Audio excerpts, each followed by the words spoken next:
بسم اللہ الرحمن الرحیم۔ آج ہم 7واں پارہ وَإِذَا سَمِعُوا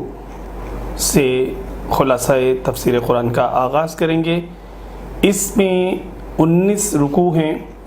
اور سورۃ المائدہ کے اس میں 6 رکوع ہیں اور آخر میں 13 رکوع جو ہیں وہ سورۃ الانعام کے ہیں۔ ناظرین کرام، گزشتہ چھٹے پارے کی آخری آیات میں کچھ سال فطرت عیسائیوں کا تذکرہ بیان فرمایا جا رہا تھا۔ وہی ذکر یہاں پر آگے جاری و ساری ہے کہ نصارہ کا ایک ایسا مخصوص گروہ جو پاک باز ہے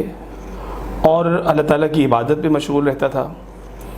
ان کے لیے بتایا گیا کہ جب ان کے پاس حق کی اور ہدایت کی نور اسلام کی روشنی پہنچی تو انہوں نے فوراً اسلام قبول کر لیا۔ 7ویں پارے کے آغاز میں ایسا ہی کچھ تذکرہ ملتا ہے۔ وَإِذَا سَمِعُوا مَا أُنزِلَ إِلَى الرُّسُولِ تَرَىٰ أَعْيُنُهُمْ تَفِيضُ مِنَ الدَّمْعِ۔ یہ دراصل بات یہ ہے کہ واقعہ یہ پیش آیا تھا کہ قریش مکہ کے مظالم سے تنگ آ کر ابتدائے اسلام کے جو چند مسلمان تھے، پیارے آقا صلی اللہ علیہ وسلم کی اجازت سے انہوں نے حبشہ کے ملک کی طرف ہجرت کی کہ وہاں کا بادشاہ بہت معتدل اور انصاف پسند ہے اور نرم دل ہے، ہمدرد ہے۔ تو وہاں جانے کے بعد جو قریش مکہ تھے، انہوں نے ان مسلمانوں کا تعاقب کیا۔ وہ جا کر وہاں بڑے سکون اور آرام سے رہ رہے تھے اور وہاں کے بادشاہ حبشہ کے پاس جا کر ان کے بارے میں کچھ غلط سلط کہنا شروع کر دیا۔ حبشہ کے نجاشی بادشاہ نے مسلمانوں کو طلب کر کے ان سے کچھ سوالات کیے۔ مسلمانوں کے نمائندے حضرت سیدنا جعفر طیار رضی اللہ تعالی عنہ نے اس کے سامنے سورہ مریم کی کچھ آیات پڑھنے کی سعادت حاصل کی۔ جیسے ہی نجاشی نے سورہ مریم کی وہ آیات مقدسہ سنی تو اس کی آنکھوں سے آنسو جاری ہو گئے، رکت طاری ہو گئی اور کلام الہی سے متاثر ہو کر ناظرین کرام اس نے اسلام قبول کر لیا۔ مسلمانوں کو سرکاری مہمان کے طور پر بڑے اعزاز و اکرام کے ساتھ ٹھہرانے کا اعلان کیا گیا۔ نجاشی اور دوسرے جو لوگ تھے ان کی تعریف کرتے ہوئے اللہ تعالی نے فرمایا کہ جب رسول اللہ صلی اللہ علیہ وسلم پر نازل شدہ کتاب حکمت کی تلاوت کو انہوں نے سنا تو انہوں نے حق کو پہچان لیا اور فرمایا کہ تفیض من الدمع،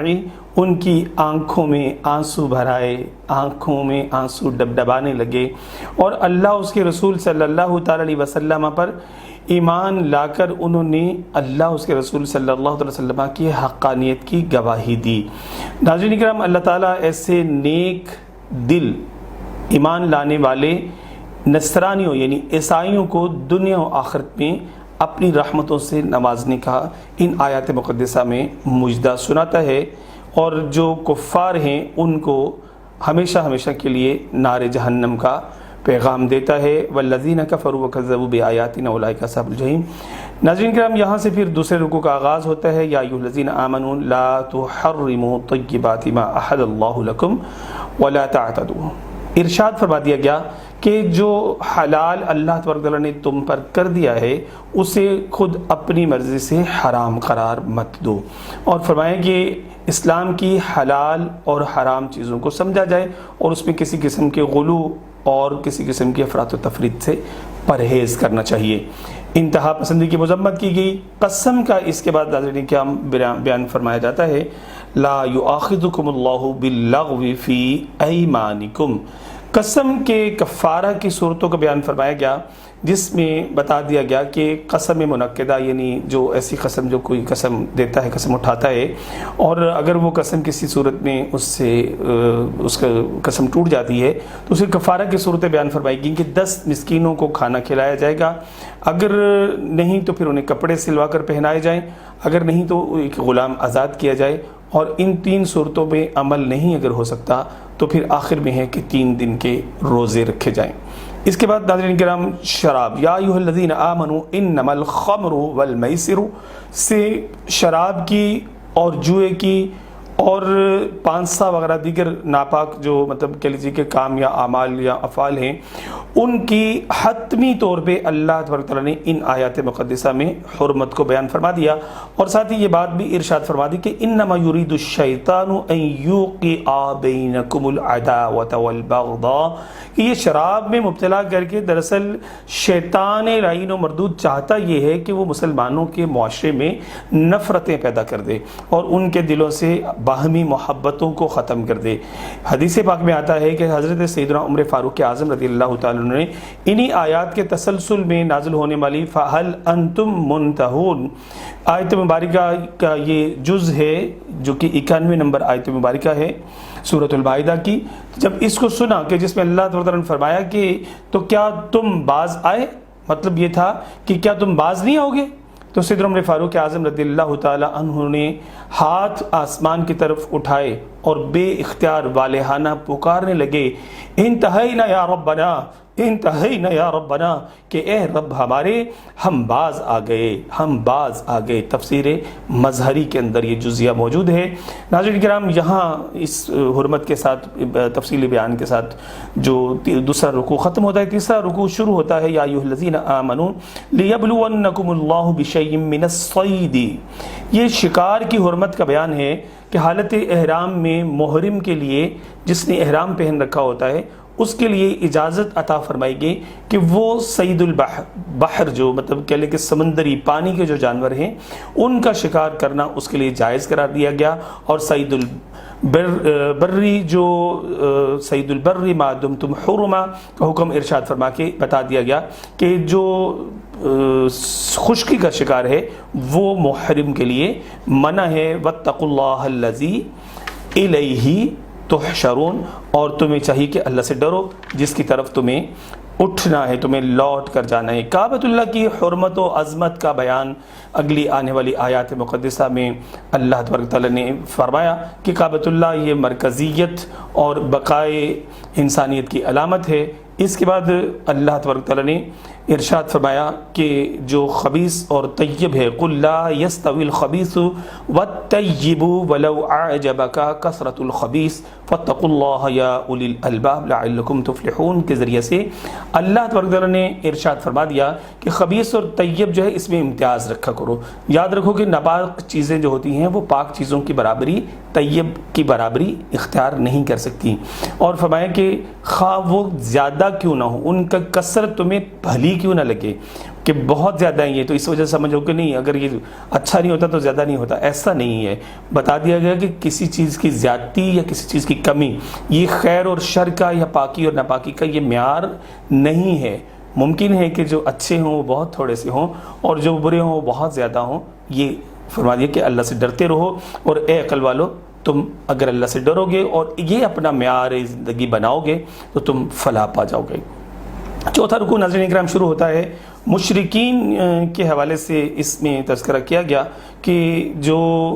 بلا ضرورت سوالات پوچھے جاتے ہیں، سب سے پہلے تو اس کے بارے میں یا ایھا الذین آمنوا لا تسألوا عن اشیاء، کہ غیر ضروری طور پہ تمہیں چاہیے کہ سوالات نہ پوچھا کرو۔ ناظرین کے اصل میں مسئلہ یہ ہے کہ بعض لوگ حضور سید عالم صلی اللہ تعالی وسلم کی بارگاہ ناز میں حاضر ہوتے اور آ کر طرح طرح کے سوالات کیا کرتے تھے، جو کہ پیارے آقا صلی اللہ علیہ وسلم کی طبیعت نازک پر بڑا گراں بھی گزرتا تھا بعض اوقات۔ تو ایک دن حضور علیہ السلام نے ارشاد فرمایا کہ جس نے جو پوچھنا ہے پھر اب میرے سے پوچھ لو، خطبہ ارشاد فرمایا، اور اس کے بعد یہ بات ارشاد فرمائی جو تم پوچھو گے میں اس کا جواب دوں گا۔ ایک شخص نے دریافت کیا کہ میرا انجام کیا ہوگا، حضور صلی اللہ علیہ وسلم نے فرمایا کہ تم جہنمی ہو۔ دوسرے نے دریافت کیا میرا باپ کون ہے، آپ نے اس کے اصلی باپ کا نام بتا دیا کہ جو عرف میں مشہور باپ اس کا کوئی اور تھا۔ اور اس کے بعد پھر یہ آیت مبارکہ نازل ہوئی۔ ایک دوسری بخاری و مسلم کی حدیث شریف میں ہے کہ ایک روز سید عالم صلی اللہ علیہ وسلم خطبہ ارشاد فرما رہے تھے کہ فرمایا جس کو جو کچھ دریافت کرنا ہے وہ دریافت کر لے۔ حضرت سیدنا عبداللہ بن حذیفہ رضی اللہ تعالیٰ عنہ نے پوچھا کہ یا رسول اللہ صلی اللہ علیہ وسلم میرا باپ کون ہے؟ حضور صلی اللہ علیہ وسلم نے فرمایا کہ تمہارا باپ حذیفہ ہے۔ دیکھیے جانب عالم صلی اللہ تعالیٰ علیہ وسلم اپنی مطلب غلاموں پر اس بات کا اظہار بھی فرما رہے ہیں، عجز تو اپنی جگہ پہ، لیکن یہ بھی بتا رہے ہیں کہ مت سمجھو کہ مجھے کچھ پتہ نہیں ہے، جو کچھ پوچھو گے میں تمہیں ہر چیز کی خبر دوں گا۔ سیدنا عمر فاروق اعظم رضی اللہ تعالی عنہ جو ہے وہ بے قرار ہو کر اٹھ کر آپ نے کھڑے ہو گئے، آپ نے ایمان کا اور رسالت کا اور الوہیت کا اقرار کرتے ہوئے حضور صلی اللہ علیہ وسلم کی خدمت میں معذرت پیش کی۔ ابن شہاب نے روایت کی ہے کہ عبداللہ بن حذیفہ رضی اللہ تعالی عنہ کی والدہ نے ان سے شکایت کی اور کہا کہ اے میرے بیٹے تو بڑا نالائق ہے، تو یہ بات جانتا نہیں ہے کہ زمانہ جاہلیت میں عورتوں کی کیسی معاشرت تھی، کیسا حال ہوتا تھا، تو مجھے اگر میں کسی غلط قدم میں نے اٹھایا ہوتا تو بھری مجلس میں مجھے تو رسوا کر دیتا۔ یہ پوچھنے والی باتیں ہوتی ہیں۔ حضور علیہ السلام نے اپنے غلاموں کو سب کچھ بتایا، لیکن ناظرین کرام یہاں پر یہ بھی مطلب تنبیہ کر دی گئی کہ جو کچھ تمہیں چاہیے تھا، جس چیز کی تمہیں ضرورت تھی، جو تمہیں باتیں بتانا تھی، وہ تمہیں بتا دی گئی ہوئی ہیں۔ غیر ضروری طور پر سوالات نہ کیا کرو، ادھر ادھر باتیں پوچھ کے تو اقوام عالم کی طرح جو پچھلی قومیں تھیں، پچھلی امتیں تھیں، سابقہ امتوں کی طرح سے تم کسی مشقت میں یا مصیبت میں مبتلا نہ ہو جانا۔ جس چیز کا بیان نہیں کیا گیا اس کا مطلب یہ ہے کہ وہ تمہارے لیے عفو ہے، یعنی وہ تمہارے لیے حلال ہے، وہ تمہارے لیے جائز ہے۔ یہاں آگے پھر وصیت کے بارے میں کچھ ارشادات فرمائے گئے کہ وصیت پر جو ہے وہ چاہیے کہ اذا حضر احدکم الموت حین الوصیہ، تو فرمایا کہ وصیت کے لیے ضروری ہے کہ 2 گواہ تیار کر لو اور وہ گواہ اس پر صدق دل سے اور سچائی کے ساتھ گواہی دیں۔ ناظرین کرام یہ بیان کرتے کرتے رکوع شروع ہو جاتا ہے 5واں۔ حضرت عیسیٰ علیہ السلام کا یہاں پر تذکرہ ملتا ہے کہ قیامت کے دن کے سب سے پہلے تو اللہ تعالیٰ نے یوم یجمع اللہ الرسل فیقول ماذا اجبتم قالوا لا علم لنا انک انت علام الغیوب، فرما دیا گیا کہ جس دن اللہ جمع فرمائے گا رسولوں کو اور پھر فرمائے گا کہ تمہیں کیا جواب ملا، یعنی تم نے جو اپنا کار رسالت انجام دیا تو تمہیں تمہاری قوموں نے کیا جواب دیا، تو وہ اپنے عجز کا اعتراف کرتے ہوئے کہ اللہ تو سب جانتا ہے، اس کو ہم سے پوچھنے کی کیا ضرورت ہے۔ اس سے ناظرین یہ بھی پتہ چلتا ہے کہ ہر دفعہ سوال پوچھنے سے مقصد یہ نہیں ہوتا کہ جو پوچھ رہا ہے اس کو کچھ پتہ نہیں ہے۔ یہ بھی بڑی ایک ادب کی بات پتہ چلتی ہے کہ اللہ تعالیٰ تو سب جانتا ہے، لیکن پھر بھی وہ اپنے رسولوں سے پوچھ رہا ہے کہ تمہیں تمہاری قوموں نے کیا جواب دیا تھا، تو وہ کہیں گے لا علم لنا۔ یہاں پر یہ ادب بھی پتہ چلتا ہے کہ سب کچھ پتہ ہونے کے باوجود بھی بڑوں کے سامنے زبان نہ کھولی جائے، یہ ادب کا ایک قرینہ ہے۔ انک انت علام الغیوب، کہ بے شک تو ہی سب غیبوں کو جاننے والا ہے۔ اور ناظرین کرام یہ ادب اور طریقہ اور قرینہ بیان کرنے کے ساتھ ساتھ یہ بھی بتا دیا گیا یہاں پر کہ انبیاء کرام علیہ السلام کی بھی روز قیامت جواب دہی ہوگی۔ یہ نہیں ہے کہ مطلب ان سے پوچھا نہیں جائے گا، یہ قیامت کا دن بڑا سخت دن ہوگا۔ اس کے بعد عیسیٰ علیہ السلام سے کہا گیا اذ قال اللہ یا عیسیٰ ابن مریم اذکر نعمتی علیک وعلی والدتک، سیدتنا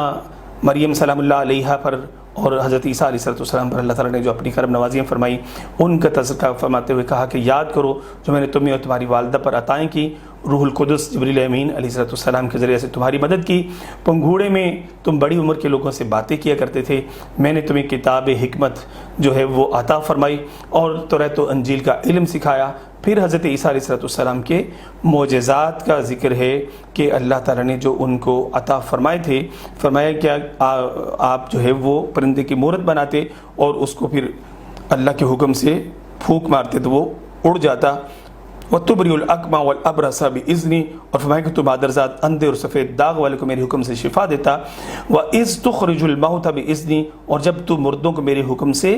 زندہ نکالتا تھا۔ اور آگے بھی کچھ مزید انعامات کو فرمایا کہ جب میں نے بنی اسرائیل سے تجھ کو روکا اور جب تو ان کے پاس روشن نشانیاں لے کر آیا تو ان میں سے کافر بولے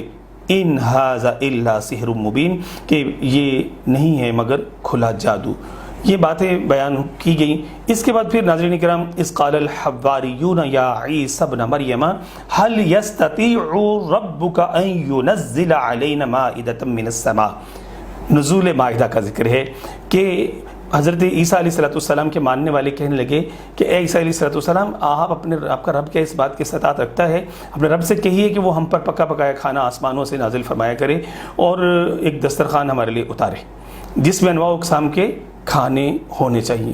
حضرت عیسیٰ علیہ السلام نے ان کے لیے دعا کی ربنا انزل علینا مائدۃ من السماء تکون لنا عیدا لاولنا وآخرنا وآیۃ منک وارزقنا وانت خیر الرازقین،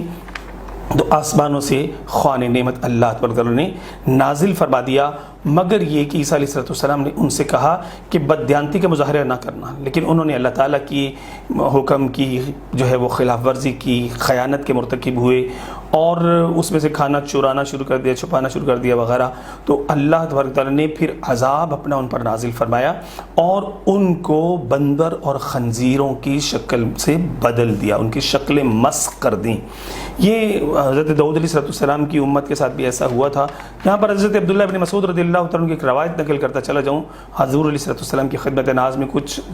جو ہے وہ سائلین حاضر ہو کر عرض کرنے لگے کہ یہ جو اس وقت خنزیر و بندر ہیں، کیا یہ انہی کی نسلوں میں سے ہیں؟ تو حضور علیہ السلام نے ارشاد فرمایا کہ نہیں، جن امتوں کی شکلیں مسخ کی گئیں ان کی نسلیں آگے نہیں چلی، بلکہ اللہ تعالیٰ نے ان کو برباد کر دیا، کچھ ہی دنوں کے اندر ان کی نسلیں ختم کر دیں۔ چھٹا رکوع شروع ہوتا ہے۔ حضرت عیسیٰ علیہ السلام قیامت کے دن جو ہے وہ حضرت عیسیٰ علیہ السلام سے پوچھا جائے گا کہ کیا عیسائیوں نے تمہیں اور تمہاری والدہ کو جو اپنا معبود بنا رکھا تھا، تو کیا ایسا کرنے کے لیے تم نے ان سے کہا تھا؟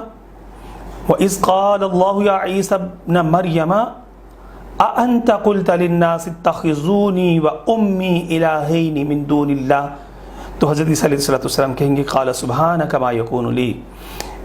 ان اقول ما لیس لی بحق،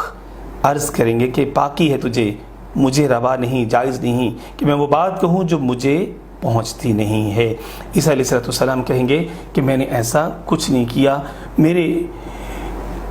آسمان پر اٹھائے جانے کے بعد لوگوں نے اپنی طرف سے میری والدہ اور میری عبادت شروع کر دی۔ اے اللہ، یہ تیرے بندے ہیں، تو ان کے ساتھ جیسا چاہے معاملہ فرما۔ وَإِن تُعَذِّبْهُمْ فَإِنَّهُمْ عِبَادُكَ، اگر تو انہیں عذاب کرے تو یہ تیرے بندے ہیں۔ وَإِن تَغْفِرْ لَهُمْ فَإِنَّكَ أَنْتَ الْعَزِيزُ الْحَكِيمُ۔ ناظرین کرام، یہ حضرت عیسیٰ علیہ السلام کا عمل بیان فرمایا گیا کہ انہوں نے اس طرح سے اپنی قوم کے لیے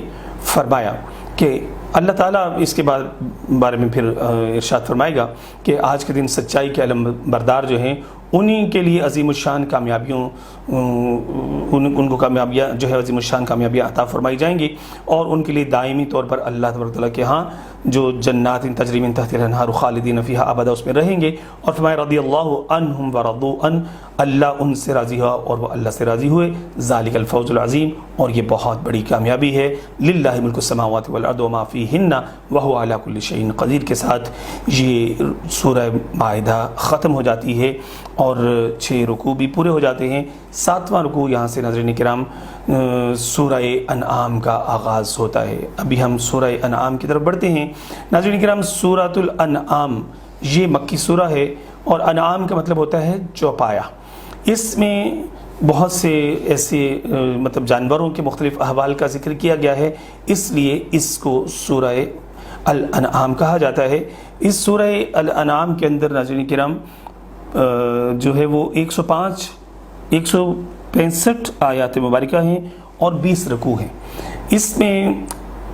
حضرت عبداللہ ابن عباس رضی اللہ تعالی عنہ بیان فرماتے ہیں کہ یہ سورہ مبارکہ پوری کی پوری یک بارگی مکہ مکرمہ میں نازل ہوئی، اور اس وقت جب یہ نازل ہوئی تو 70,000 فرشتے اللہ تبارک و تعالیٰ کی تسبیح و تحمید میں مشغول اس سورہ مبارکہ کے ساتھ زمین پر اترے۔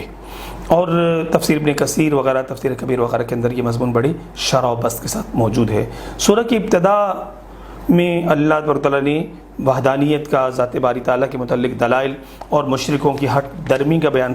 فرمایا ہے۔ آسمان و زمین کا خالق اور ظلمت و نور کا خالق وہی اللہ تبارک تعالیٰ ہے جو کہ قابل تعریف ہے۔ اور پھر حضور صلی اللہ علیہ وسلم کی رسالت کے منکرین کا اس میں تذکرہ ہوتا ہے کہ جنہوں نے پیارے آقا صلی اللہ علیہ وسلم کی رسالت پر ایمان نہیں لایا، قرآن حکیم فرقان مجید کی حقانیت کا اس بات جو ہے وہ نہیں کیا، تو اللہ تبارک تعالیٰ نے ان کو کہا کہ فرمایا کہ کتنی ہی قومیں ہیں جنہیں ہم نے اقتدار سے نوازا، پھر بارشیں برسا کر ان کے باغات کو سرسبز و شاداب بنایا، انہیں معاشی خوشحالیاں عطا فرمائیں، مگر وہ ہماری نافرمانیوں اور بغاوت سے جب باز نہیں آئے تو ہم نے ان کی جرموں کی، ان کی قصور و خطا کی گرفت کر کے ان پر ہم نے عذاب نازل کیا، اور ان کے تمام مال و اسباب، جاہ و حشمت، سب کچھ کو ملیا میٹ کر کے تباہ و برباد کر دیا، اور فرما دیا گیا کہ ان کی جگہ ہم دوسری قومیں لے آئے، لہٰذا تمہیں بھی ہلاک کر کے تمہاری جگہ پہ کوئی دوسری قوم لانا ہمارے لیے کوئی مشکل نہیں ہے۔ مشرکین کا یہ کہنا تھا ناظرین کرام کہ اللہ تبارک تعالیٰ اگر جو ہے وہ ہمیں ہدایت دینا چاہتا ہے تو اللہ تبارک و تعالیٰ ہمیں اپنی طرف سے کوئی خط کیوں نہیں لکھ دیتا، یا پھر اللہ تبارک و تعالیٰ جو ہے وہ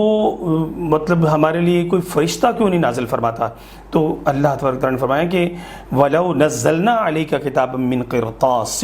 فَلَمَسُوهُ بِأَيْدِيهِمْ لَقَالَ الَّذِينَ كَفَرُوا إِنَّ هَٰذَا إِلَّا سِحْرٌ مُّبِينٌ۔ فرمایا کہ اپنے ہاتھوں میں پکڑ کے یہ اس خط کو دیکھ بھی رہے ہوں گے نا، تو پھر بھی یہ ایمان نہیں لائیں گے، یہ پھر بھی ان کے دلوں میں اتنا کوڑ پیدا ہو گیا ہوا ہے کہ یہ پھر بھی یہ کہیں گے کہ یہ تو کوئی جادو ہے، اور اگر ان پر کوئی فرشتہ بھی آ جائے گا تو فرشتہ جو ہے اس نے اپنے نوری روپ میں تو نہیں آنا، وہ کسی نہ کسی بندے کے روپ میں آئے گا، تو یہ اس بندے کو دیکھ کر بھی اس پر ایمان نہیں لائیں گے، بلکہ اس میں سے بھی مطلب یہ سو اعتراض کریں گے، اور اس کے بارے میں بھی یہ کہیں گے کہ یہ مطلب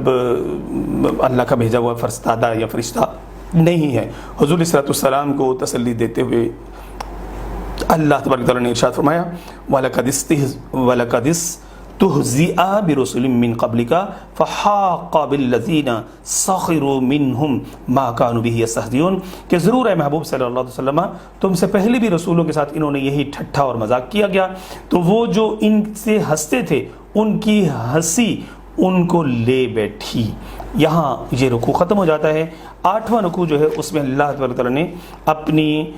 ہر چیز کے خالق و مالک ہونے کے بارے میں ارشاد فرمایا۔ آغاز ہوتا ہے قُلْ سِیرُوا فِی الْأَرْضِ ثُمَّ انظُرُوا کَیْفَ کَانَ عَاقِبَةُ الْمُکَذِّبِینَ۔ تم فرما دو میرے محبوب صلی اللہ علیہ وسلم کہ زمین میں گھومو پھرو، جاؤ دیکھو، گھوم کے دیکھو، تم عبرت کے مقام تمہیں ملیں گے، جھٹلانے والوں کا اللہ تعالیٰ نے کیسا انجام کیا تھا، ان کے ساتھ کیا حال کیا تھا۔ اور اس کے بعد فرمایا کہ میرے محبوب آپ علیہ السلام یہ بھی فرما دیجئے کہ جو کچھ بھی آسمانوں اور زمینوں میں ہے یہ سب اللہ تبارک و تعالیٰ کا ہے۔ کون ہے جس نے اس کارخانہ ہستی کو پیدا کیا ہے؟ کون ہے جس کی ہر طرف رحمت پھیلی ہوئی ہے؟ کون ہے جو سب کو رزق دیتا ہے مگر خود کسی کا محتاج نہیں ہے؟ یہ رات کا اندھیرا دن کے اجالے میں کون بدلتا ہے؟ دکھ دور کرنے والا کون ہے؟ سکھ دینے والا کون ہے؟ خوب سن لو، اس کے عذاب سے صرف وہی بچے گا کہ جس پر وہ رحم فرمائے گا، اور اس کا کلام حق کی گواہی دیتا ہے۔ اس سے بڑی گواہی کس کی ہو سکتی ہے؟ اہل کتاب اس بات کو بخوبی حقیقت کے طور پہ جانتے اور سمجھتے تھے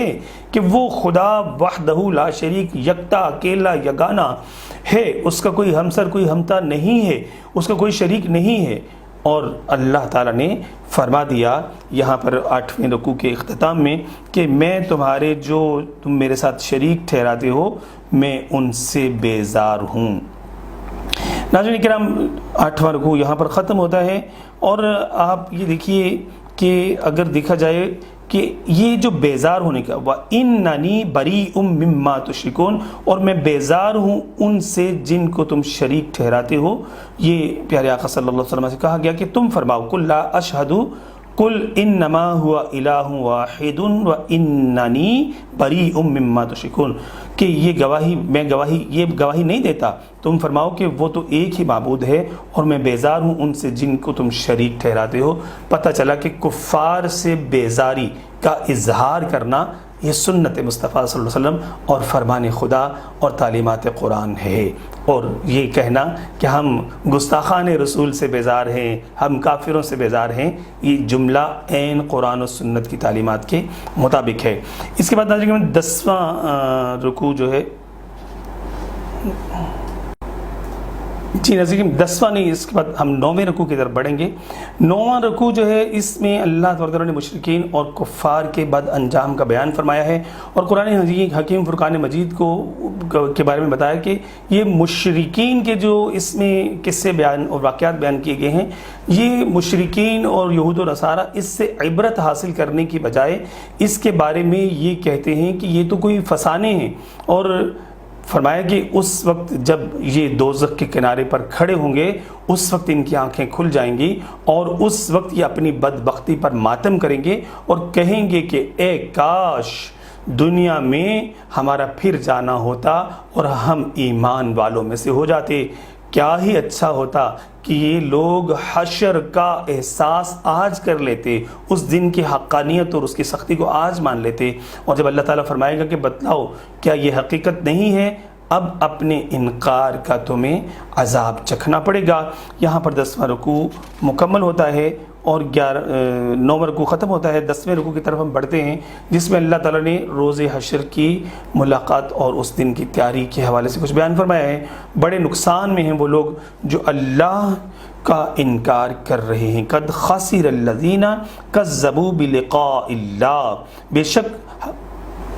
ہار میں ہیں وہ جنہوں نے اپنے رب سے ملنے کا انکار کیا۔ حتی اذا جاءتهم الساءة بغتة قالوا یا حسرتنا علی ما فرطنا فیہا۔ یہ بیان فرمایا گیا ہے کہ جب وہ اپنی کوتاہیوں پر، اپنی کمزوریوں پر جو ہے وہ افسوس کریں گے، فرمایا کہ یہ اپنے گناہوں کو اپنی پیٹھوں پر لاد کے اپنے رب کے حضور پیش ہوں گے، اس حالت میں کہ فرمایا کہ سن لو، دنیا کی زندگی محض انا مل حیات الدنیا الا لعب و لہو، بتا دیا گیا کہ دنیا کی زندگی کچھ نہیں ہے مگر میرا کھیل تماشا ہے۔ وَلَلدَّارُ الْآخِرَةُ خَيْرٌ لِّلَّذِينَ يَتَّقُونَ، اور آخرت کی زندگی میں اللہ تعالیٰ سے ڈرنے والوں کے لیے ہر خیر موجود ہے۔ آپ صلی اللہ علیہ وسلم کے لیے بتایا گیا کہ آپ سے پہلے بھی رسولوں کا انکار کیا گیا، لیکن میرے رسولوں نے صبر و استقامت سے کام لیا، یہاں تک کہ ان کو میرے پاس سے مدد پہنچی، اور پھر آپ ان کے انکار سے پریشان نہ ہوں، بلکہ آپ کی دیکھیں ایمان وہی لائیں گے کہ جن کے اندر کچھ خیر ہوگی، اور جن کے دل اللہ تعالیٰ نے مردہ کر دیے ہیں ان کو ایمان کی دولت نصیب نہیں ہوگی۔ لیکن آسمان و زمین ہر طرف دیکھا جائے تو اللہ کی عظمتوں کی، اس کی حقانیت کی، اس کی الہ و معبود ہونے کی نشانیوں سے بھرے پڑے ہیں، مگر جو اندھے ہو چکے ان کو نشانیوں سے کیا حاصل ہے۔ 11واں رکوع شروع ہوتا ہے، نبی کریم صلی اللہ تعالی علیہ وسلم کے لیے ارشاد فرمایا گیا کہ پیارے آقا صلی اللہ تعالی علیہ وسلم کا ہر عمل جو ہے، ہر بات جو ہے وہ وحی الہی کے تابع ہے۔ پہلی اقوام پر فرمایا گیا کہ ہم نے تنگ دستی اور بیماری ڈالی مگر وہ راہ راست پر نہیں آئے، پھر ہم نے انہیں آرام اور راحت دی اور اس پر بھی وہ اپنی شرارتوں سے باز نہیں آئے، پھر بجائے اس کے کہ وہ ایمان لاتے وہ سرکشی اور گمراہی میں مبتلا ہو کے اور زیادہ آگے بڑھ گئے، پھر ہم نے اچانک انہیں پکڑ لیا اور وہ پھر مبہوت ہو کے رہ گئے، یہاں تک کہ ان کا نام و نشان مٹ گیا، ظالموں کی جڑ کٹ گئی۔ اور فرمایا کہ اے پھر میرے محبوب علیہ السلام، قل ارائیتم ان اخذ اللہ سمعکم وابصارکم وختم علی قلوبکم من الہ غیر اللہ یأتیکم بہ انظر کیف نصرف الآیات ثم ہم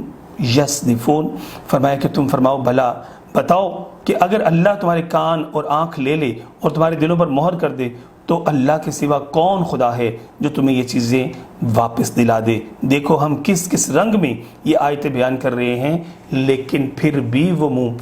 پھیر لیتے ہیں۔ اللہ اکبر، کتنی بڑے واضح دلائل کے ساتھ کہ اگر کسی کی آنکھ چلی جائے، آج میڈیکل سائنس نے کتنی ترقی کر لی، کسی کی سماعت چلی جائے، میڈیکل سائنس نے کتنی ترقی کر لی، لیکن واپس نہیں دلا سکتے۔ اور فرما دیا گیا کہ آسمان اور زمین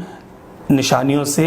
بھرے پڑے ہیں، لیکن جو اندھے ہو چکے ان کو نشانیاں نظر نہیں آتی۔ پوچھو کہ اللہ تعالیٰ تمہیں عذاب میں پکڑ لے یا قیامت کی گھڑی آ جائے تو پھر تم کس کو پکارو گے؟ کون تمہیں اس سے نجات دے گا؟ اپنے سارے من گھڑت خداؤں کو بھول جاؤ گے، لیکن اس وقت اس پکار سے کیا حاصل ہوگا؟ جیسا کہ آج ہم دیکھتے ہیں امریکہ، کینیڈا، جرمنی کی سرزمین پر اسپیکروں میں اشہد ان لا الہ الا اللہ کی صدائیں بلند ہو رہی ہیں، یہ دراصل اللہ کی عظمتوں کے گیت گائے جا رہے ہیں۔ ناظرین کرام، اس کے بعد رکوع 11واں شروع ہوتا ہے۔ نبی کریم صلی اللہ تعالی علیہ وسلم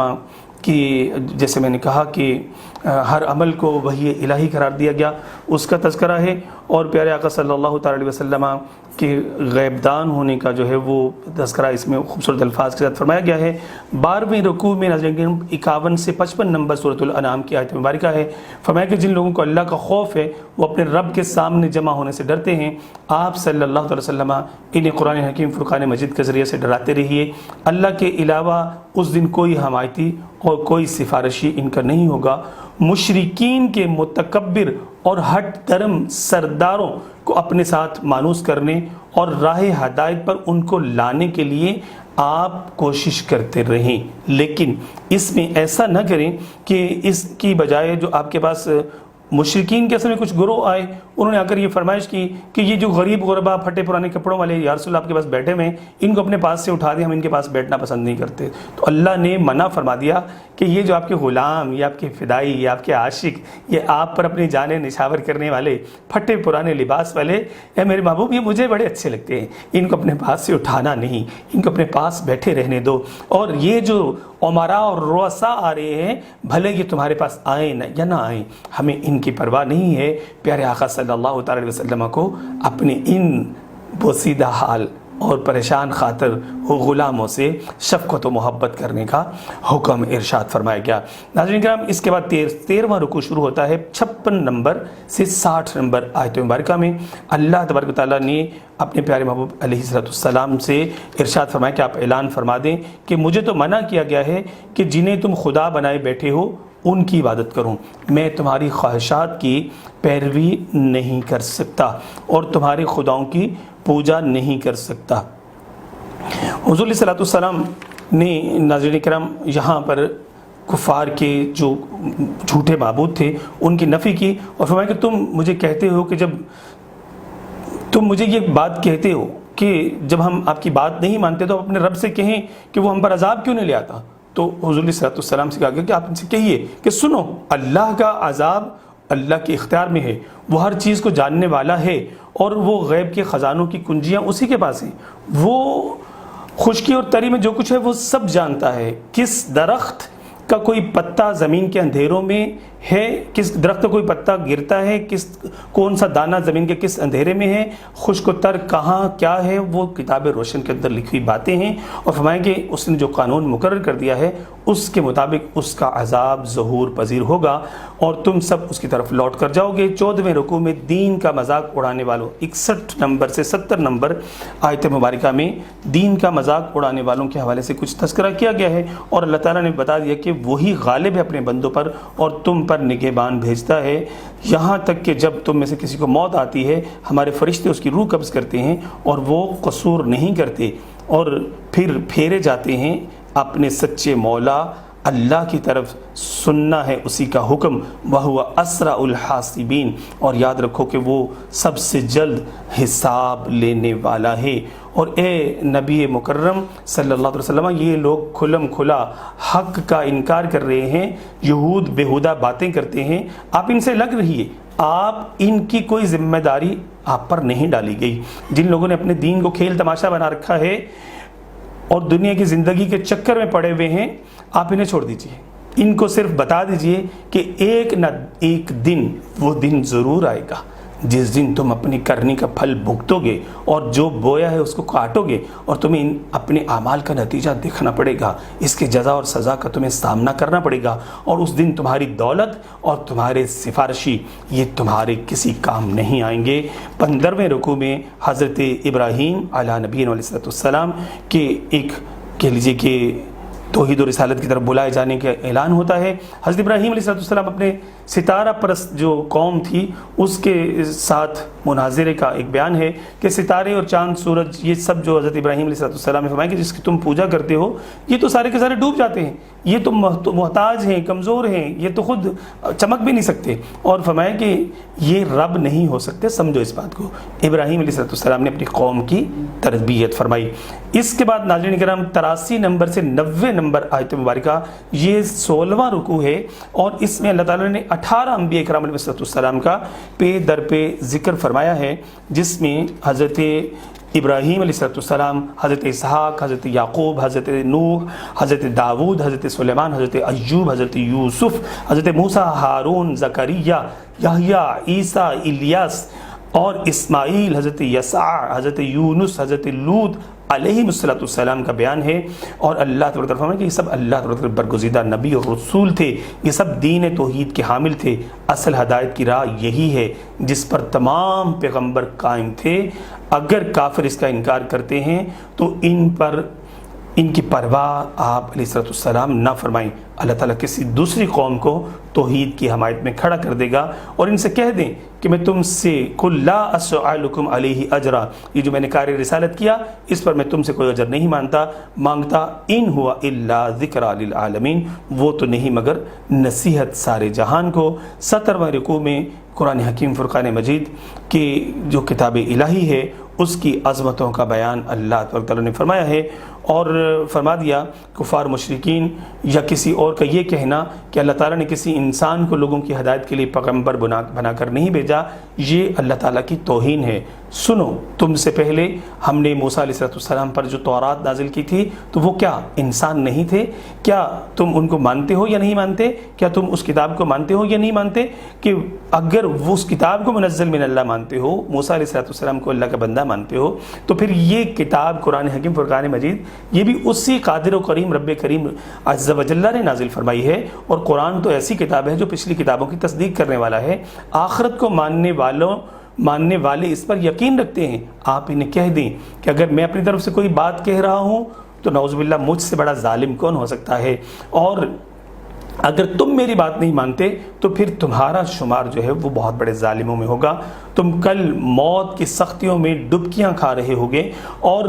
فرمایا کہ خدا کے حضور تنہا پیش ہوگے، تمہارے سفارشی تمہارے جھوٹے معبود جن کی تم عبادت کرتے ہو اللہ کو چھوڑ کے، وہ یہیں رہ جائیں گے اور وہاں کوئی تمہارے کام نہیں آئے گا۔ 18واں رکوع 95 نمبر آیت مبارکہ سے 100 نمبر آیت مبارکہ پر ہے، جس میں ان اللہ فالق الحب والنوا، فرمایا کہ بے شک اللہ دانے اور گٹھلی کو چیرنے والا ہے،